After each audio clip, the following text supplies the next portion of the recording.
દર્શક મિત્રો, ન્યૂઝ ગુજરાતમાં આપનું હાર્દિક સ્વાગત છે। હું છું સુભદ્રા અસારી। હવે જોઈએ આજના મુખ્ય સમાચાર।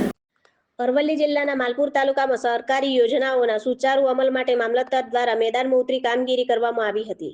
મામલતદારે મહિયાપુર ગામમાં રેશન કાર્ડ ધારકોની રૂબરૂ મુલાકાત લઈને તેમની સમસ્યાઓને અને સુવિધાઓ અંગે વિગતવાર પૂછપરછ કરી હતી। મુલાકાત દરમિયાન સસ્તા અનાજની દુકાનોને પણ ચકાસણી કરવામાં આવી હતી, જેમાં દુકાન ઉપર ઉપલબ્ધ માલ સ્ટોક, વજન કોટા અને જથ્થાની તપાસ કરવામાં આવી હતી।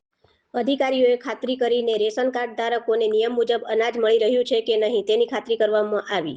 આ પ્રસંગે કાર્ડ ધારકોને કોઈપણ પ્રકારની માહિતી કે ફરિયાદ માટે સંબંધિત સ્થાનિક કચેરીનો સંપર્ક કરવા સૂચના આપવામાં આવી હતી। તંત્ર દ્વારા પારદર્શિતા અને યોગ્ય વિતરણ સુનિશ્ચિત કરવા માટે આ પ્રકારની તપાસને મહત્વપૂર્ણ ગણવામાં આવી રહી છે। સ્થાનિક સ્તરે આ કામગીરીને સકારાત્મક પ્રતિસાદ મળ્યો છે અને નાગરિકોમાં વિશ્વાસ વધ્યો છે કે સરકારી યોજનાનો લાભ યોગ્ય રીતે પહોંચાડવામાં આવી રહ્યો છે। રિપોર્ટર રમણભાઈ ખાંટ, માલપુર।